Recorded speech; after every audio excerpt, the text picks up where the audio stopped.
It's a beautiful day in this neighborhood, a beautiful day for a neighbor. Would you be mine? Could you be mine?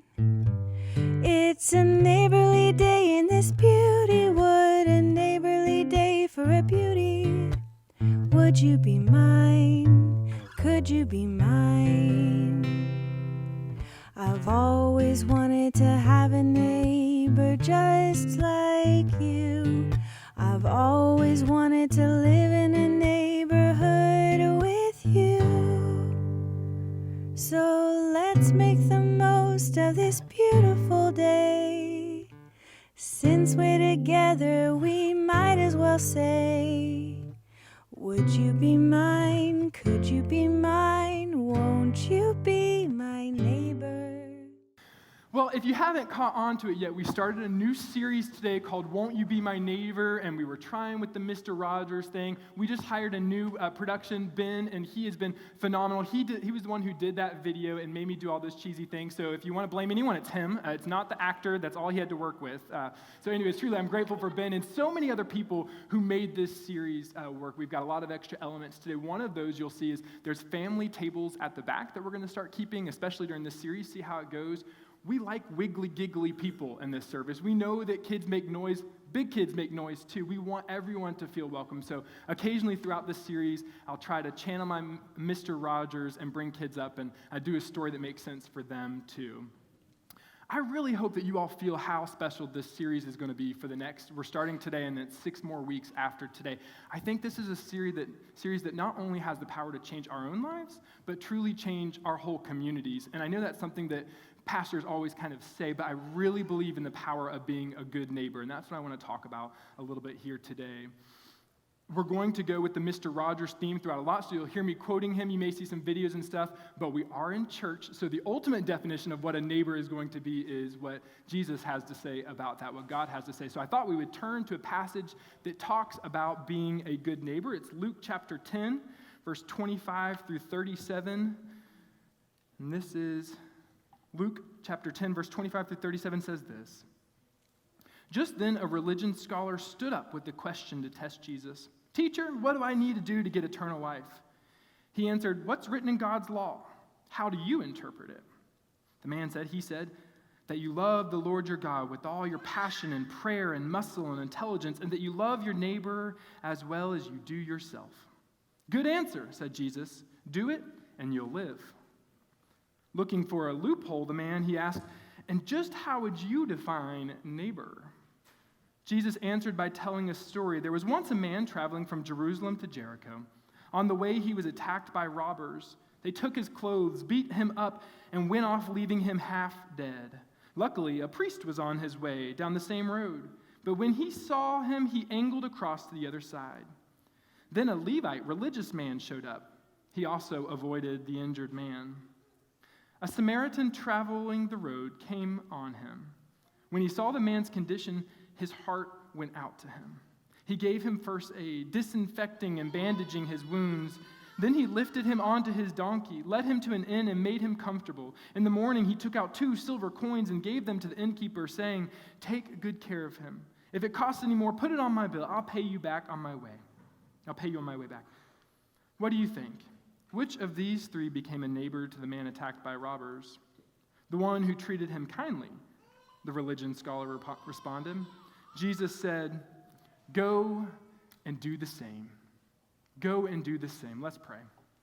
And if you would, this is one of the things we do in here. It may make you a little bit uncomfortable, but we believe our spirits follow our bodies. So if you are willing, open yourself up. It may just be this right now, and that's okay too, but open yourself up and let's receive God this morning. Oh, good and gracious God, we are so grateful for this time that we get together, for the ways in which you love us so radically, the ways in which you call us to love radically, for the sweet presence that's already here today, and our singing, and our children answering. God, we pray that you would continue to be here with us. Let the words of my mouth and the meditations of all of our hearts be pleasing and acceptable in your sight, God, our rock and our Redeemer. Amen. Amen. Well, we're going to talk a lot about neighbors today. do any of you remember your neighbors growing up, right? I'm sure you have those people who just stand out in your mind as really wonderful or really horrible neighbors. I had this neighbor that was my nanny's neighbor, actually. Her name was Miss Humphreys, and so every time we'd go up to Tennessee, we'd go over and see Miss Humphreys. She was so sweet. She felt like really, really old to me at that time, right? I think she was probably like 50, which is not old at all, by the way. But she would save up quarters in these little medicine jars, or in the little medicine containers that she had, and she would give them to all of my siblings. There was 4 of us. She was going broke 1 quarter at a time, but she would give us these things of quarters for us to come over and see her, and then we'd go out to Mr. Gaddy's in downtown Bristol. High living, y'all, and we'd play at the arcade for hours, right? It was awesome for my parents. Miss Humphreys was a neighbor that meant a lot to me. And then on the other side of that, we had this neighbor, Mrs. Bell. Miss Bell was not the sweetest lady. Name redacted, by the way. Miss Bell is what we're going to call her, was not the sweetest lady in the world. One time my mom sent us over to try to get some good graces with her. She said, y'all go knock on her door, and it was me and my sister, and we're like, 7 and 5. So adorable, clearly. And we have this cake that my mom had hand-baked, and we go up there and we ring the doorbell, and she goes, what do you want? Oh my gosh, we baked you a cake, Miss Bell. I don't eat cake. And she shut the door. Girl, right? So we have good and we have bad neighbors. I want us to think about what kind of neighbors we're going to be. One neighbor that really left a lasting impression on my life, though, is Mr. Tugwell. Mr. Tugwell, and that is his real name, by the way, because if he sees this, I love you, Mr. Tugwell, you're awesome. Mr. Tugwell was a man in his 50s at the time, and we lived in a neighborhood that had this dinky little tennis court in it, and it was before I started playing tennis, really, and he noticed that I was starting to get into it, and he would invite me down with his group of guys, and they would rotate me in. This guy who's horrible at tennis, had a temper tantrum out there on the court every other time that I missed a shot, right? I mean, I was somewhat athletic, but I was just awful and messing up their flow, but he continued to invite me out, continued to play with me, would come out early or stay late and serve me balls or hit me shots in my forehand so I could practice. Mr. Tugwell went out of his way for no reason at all, just because he thought that this would be something that I might really enjoy. I'm not sure if the pictures got up there, but there's some pictures that show I wasn't really that great of a tennis player anyway, so he didn't do that good of a job, but it became this lifelong love for me playing tennis, all because, in a huge part, Mr. Tugwell, who came and showed me a little attention, showed me a little care, showed me a little love. Have you ever had a neighbor who's like that for you? Who went out of their way just to be kind or compassionate for you? If you do, I guarantee you're thinking their names in your head, you can see them. It means so much when we have neighbors who do something kind and generous for us, who feel compassion towards us and act on it. This series is all about that. This entire series, Won't You Be My Neighbor? It's all about being moved to compassion and then acting on it. Luke 10 tells us that this is one of the key ways that Jesus said to live eternally. Right? This is one of the keys of our faith, is being a good neighbor. It's not just something out there in the ether. It's something specific that we need to do to be good people of God. So in our chapter today, a religious scholar, he comes up to Jesus and he's kind of trying to trick him, right? Right from the get-go. He asks him, what do I do to inherit eternal life, is what one translation says. And Jesus turned the table, as he often does, and he says, what do you think we should do? And right away, the legal expert, he knows that Jesus is testing him, so he gives what we read earlier, love the Lord your God with all your heart, soul, strength, and might, and love your neighbor as yourself. These were considered the 2 most important commandments for the Israelites, for the Jewish people of that time. So he knew that that would have been the smart answer. That was the right thing to do, and Jesus says, yeah, you're absolutely right. You nailed it. That's exactly what it means to have eternal life, to love God. Well, then he thought he'd be really sneaky as we kept reading. He asked the question that this whole entire series is focused on. It comes from verse 29. And just how do you, Jesus, define neighbor? How do you define neighbor? I know it's part of that law that we've talked about. It's part of what it means to be a Christian for us. But how do you define neighbor? Have you ever thought about that question for yourself? How do we define the word neighbor? Most of us, I would say, start with someone who lives right beside us, right? Someone who's close to us. Webster's dictionary says that, one living or located near another. Really enthralling stuff, right? Really exciting definition. It's just the people who are in the apartment below us or beside us, above us, or the people around us, wherever we might live. These are our neighbors.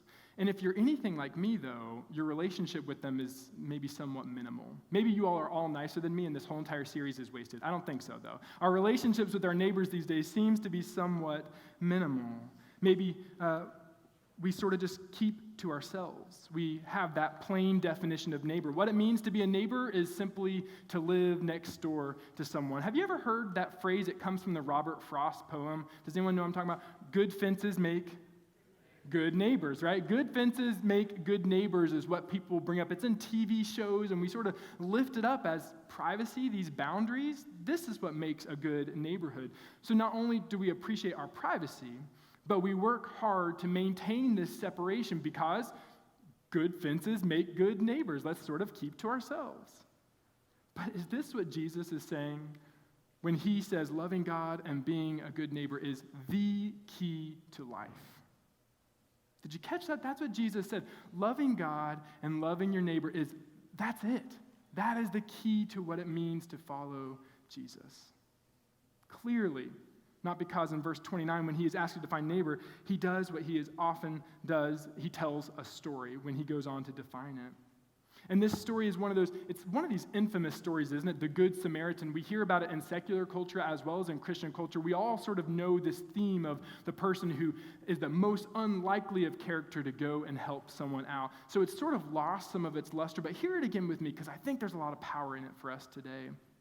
Jesus tells the story of a man, right? We read it, of a man who's going along his way and he's robbed and beaten and left for half dead, it says. And then two people, luckily, thank goodness, two people show up who are going to help him, a Levite, a highly religious man, and a priest. You would think this is part of their job. They're going to go and help this man, but what do? They cross to the other side of the street.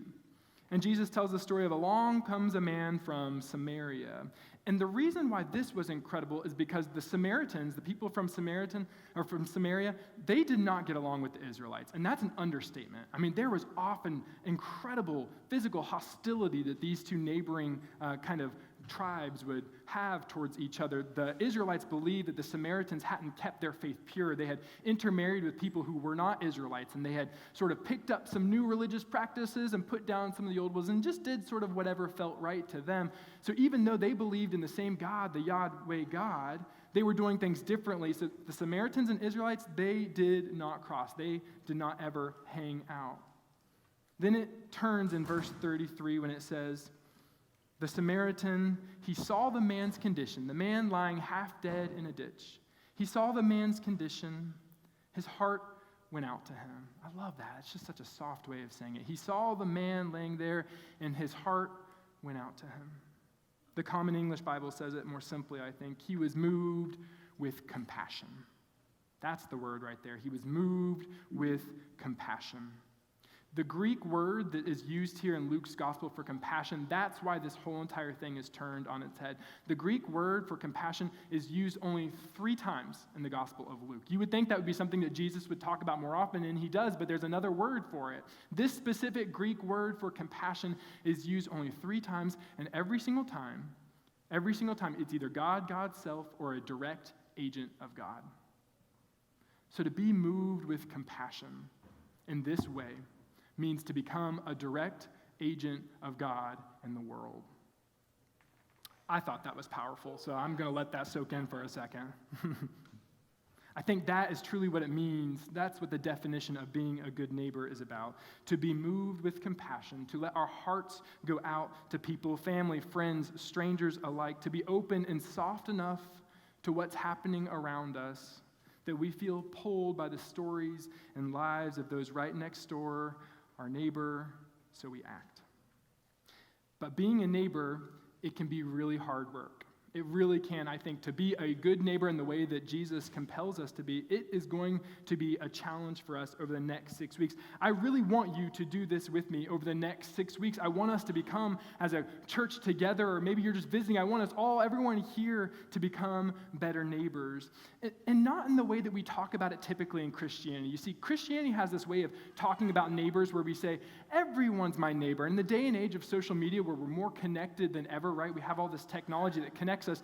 It's easy to say that everyone is our neighbor, right? So I'm going to love absolutely everyone. When we do that, we end up loving less people, I think. Because we just say, everyone is my neighbor, so that means we're excused from these individual situations. We're excused whenever we come in our driveway and we see the neighbor out, because I love everyone. I don't have to love anyone specific. But in Jesus' time, that's not what it meant. Being a neighbor in Luke chapter 12 meant something, or Luke chapter 10 meant something completely different. In Jesus' time, that word had a specific meaning. It would mean that you were part of a tribe.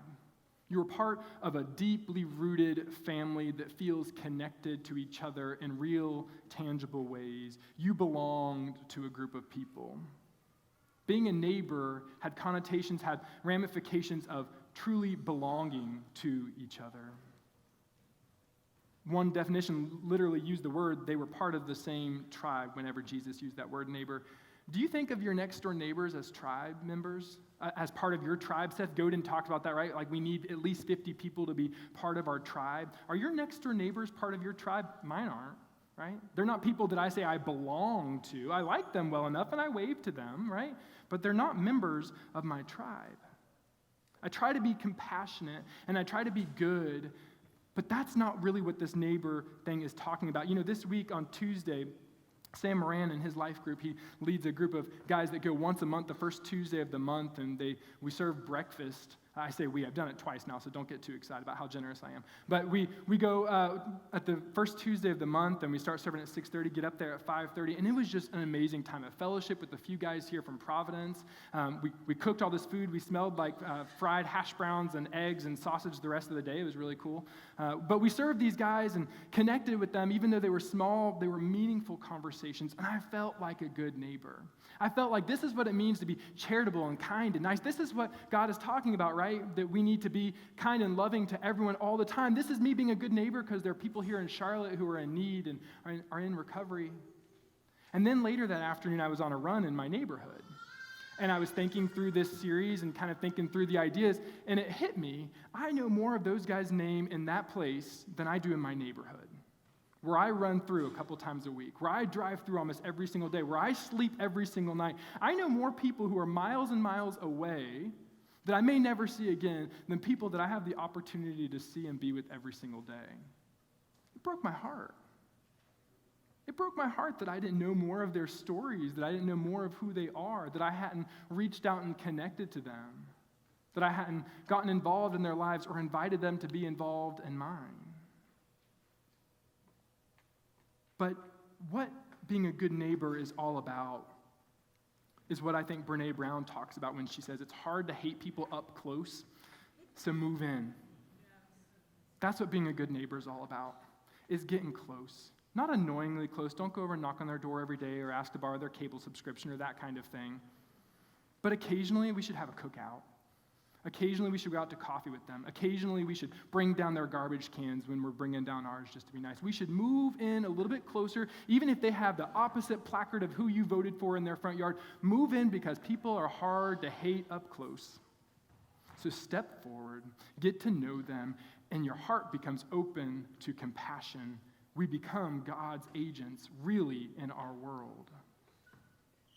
When we take time to hear our neighbors' stories, when we're vulnerable enough to share our own stories, that's when we become compassionate agents of God in the world. Now, I'm really going to challenge us this. This is something that kind of sounds nice, and get to know your neighbor, woohoo, that's really, really great. Hopefully you saw this week everyone on their chair, and if you didn't get one, there's some extra ones up front, so do not leave without it. I'm taking this challenge with you. There should be a two-sided piece of paper. Get out that two-sided piece of paper here. And if you don't have it, look, come forward afterwards and get one, and we'll make sure you grab one. I want to make sure that there's not just, I printed out enough of these, and we're going to continue to have them, so if people are here for the first time next week, I want them to grab one too. This is how communities and lives are changed, right here, I believe. Starting on the back, there's your house is right in the middle, and there's three questions or three things that you're asked to do. I want children to go to school and learn about 4 different people that they didn't know. I want people at work to go to their work and learn about 4 different people that they didn't know. I want us in our apartments, in our homes, or wherever we live to go and meet 4 different people that we didn't know. Work over the next 7 weeks to fill out for 4 different people these A, B, and C. I'm going to be doing it too. This is putting some skin in the game, but what ends up happening is there's more than 100 of us here. What ends up happening is that if 100 of us, just 100 of us, are faithful to this challenge, that's 400 lives. 400 lives that feel the love of God. And if they go and do it, that's 1,600 lives, right? If they go and become more compassionate because they're compelled by our compassion, that's 1,600. You keep on doing the math because I'm not smart enough to do it. But it continues to go. This truly is how worlds, how cities, how neighborhoods, how communities, starting with us right in the middle, wanting to be agents of God's love. That's how real change happens in the world.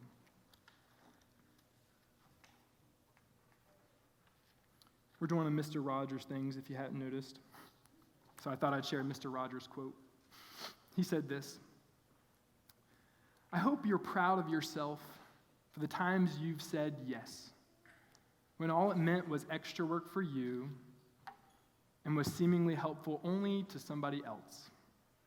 Whether we're a preschooler or a young teen, a graduating college senior, or a retired person, we human beings all want to know that we're acceptable, that our being alive somehow makes a difference in the lives of others." I love that line. We all want to know that we're acceptable. Imagine how different your communities, your workplaces, your schools will be if just 4 people around you hear the message of their acceptability and their loveliness, their worthiness, because they're going to feel that message, not because we're having to all the time say, this is what Luke told me to do, this is what my pastor told me to do. Simply by listening to their stories, simply by sharing our stories, we become agents of God in the world. And the world is changed, even if it's just a little bit. Mr. Rogers then said, I hope you're proud of yourself for saying yes to that. I hope you're proud of yourself for saying yes to that. Robert Frost, in that poem that's so often misquoted, he says, good fences make good neighbors, but that's only part of the story. I want to read a larger excerpt from that poem. I hope you've heard it all before, but he says this: "Spring is the mischief in me, and I wonder if I could put a notion in his head." He's talking about his neighbor. "Why do they, these fences, why do they make good neighbors? Isn't it where there are cows? But here there are no cows. Before I built a wall, I'd ask to know what I was walling in or walling out, and to whom I was like to give offense. Something there is that doesn't love a wall, that wants it down." Band, if you would start, please, coming forward. There is something that doesn't love a wall, something there is that doesn't love a wall, that wants it down. I think that's the message I want us to hear from Jesus today. That being a neighbor means tearing down the walls, tearing down our privacy. If you have nice fences in your yard, I don't mean literally, you can keep those, but it means knocking on the door. It means writing them a handwritten letter and telling them to come to church sometime with you, and let's grab lunch afterwards and talk about it, right? It means giving them, whoever got those Starbucks cards, it means giving them that with a nice note saying that I hope you just have a fantastic day and this extra bit of caffeine or whatever you get there. On and on, there are so many ways to tear down these walls and to change lives. This isn't a moralistic argument. I've said this a few times before, but I don't like this idea that Christians or people of faith are just supposed to be good people. We are, but it doesn't start with morality, it starts with spirituality. It starts with our desire to be God's agents in the world of love, of compassion, of hearing stories and telling our own, and watching walls that are there to keep out cows, not for anything else, watching those fall down. And what ends up happening is that we find behind these walls, behind these privacy hedges that we've built in our lives, there's another human being. We're there. And they want to hear that message of their worthiness, of their acceptability. When we invite someone to be more than just a person who lives by us, the literal definition of a neighbor, but instead we invite them, give them the opportunity to be a member of our tribe, we become full of compassion, we become full of care. We get up close and we find that somehow, some way, our hearts fall out of our chests and become intertwined with theirs. And we do life together. We bake cakes for them, even if they shut the door in our face. We teach them how to play tennis. We save up quarters and give them to little kids so they can go play at Mr. Gaddy's. something there is that wish it wasn't there. So, this is not a metaphorical or theoretical challenge. Go be good neighbors this week. I'm going to try it too. It's going to be awkward. I cannot wait for it, right? It's going to be a little bit weird being like, I've been here a year and a little bit, and I haven't said hi to you. I'm a pastor, right? Come to my church. Okay, so if y'all are worried about your experiences, just know mine's going to be worse. Embrace the awkward. Fight through it. Tear down that wall. Learn something about them. Learn those 3 things, and it may take you more than a week. You've got 7. Time's a ticking. But break down those walls and find that we have way more in common than we do different. We find that people are more than caricatures that when we step in and start loving them. We find some way that we're loved too. Even when we were just trying to give them love, that they start to fall in love with us too. And not only is their life changed, our lives are changed too. The last thing I want to do today is the music is lightly playing. It's Mr. Rogers. One of the things that he was famous to do was to give people the gift of silence. He would do this in commencement speeches or whenever he accepted a Lifetime Achievement Award from the Academy. He gave them all the gift of silence. So I'm going to keep the time, as he said. I want to give us the gift of 30 seconds to think about what it means to be compassionate, to make a specific plan, not a metaphorical plan, a specific plan for who you're going to go be a neighbor to this week. You've got 30 seconds. I'll keep it.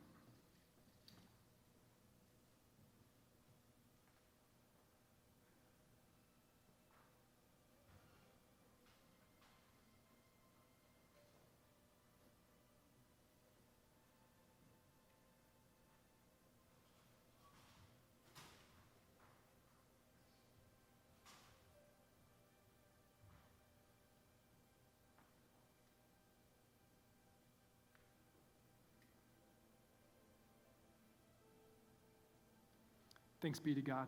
Amen.